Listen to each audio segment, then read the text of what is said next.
This is the first within catchment translocation, so this hasn't been done before, where beavers have been taken from one part of Scotland and translocated within the same range. So before this, some animals from Tayside have gone to Knapdale to bolster that population, but this is the first time a landowner has applied to relocate beavers onto their land. So this is a really positive step, and it's a really unique step in the beaver translocation story. Okay. Hopefully you see today, as soon as we release them, they've just melted into this landscape. This really is an animal that was here, widespread, and as soon as it's back, you can just see this is the missing point, and it melts into the habitat. So they're really important for our wetland diversity, and even creating wetlands. For centuries we've been draining them. Now in some parts that's brilliant for agriculture, in other parts we really want to restore wetland environments, and no one's going to do it faster than beavers.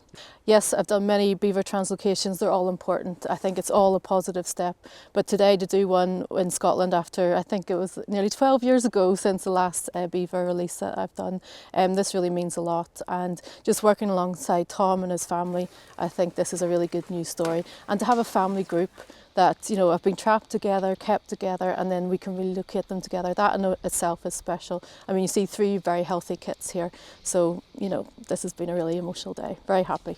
So it started with James Nairn, my friend from the Scottish Wild Beaver Group, who approached me at the start of last year to ask if I knew any landowners near here who might be willing to take a beaver that would be culled otherwise and release them on ponds on their land.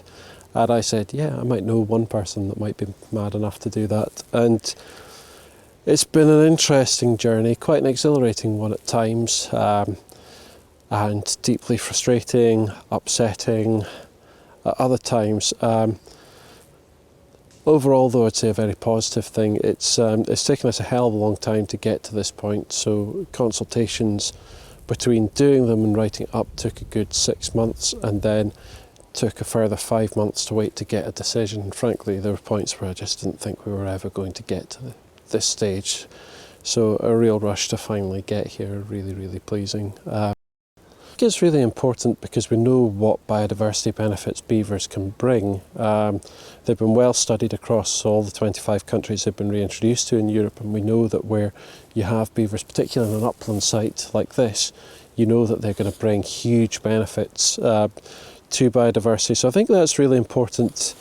I think there's an argument that at catchment scale that beavers are hugely important to food producers as well, that if we don't try and address the biodiversity crash and the climate crisis, that it's going to be these people that are going to find it really hard to do their jobs, and we know that beavers can do a huge amount on both fronts, so I think they're important in that sense as well. I do hope that this small step will be a catalyst for getting beavers spreading across the country.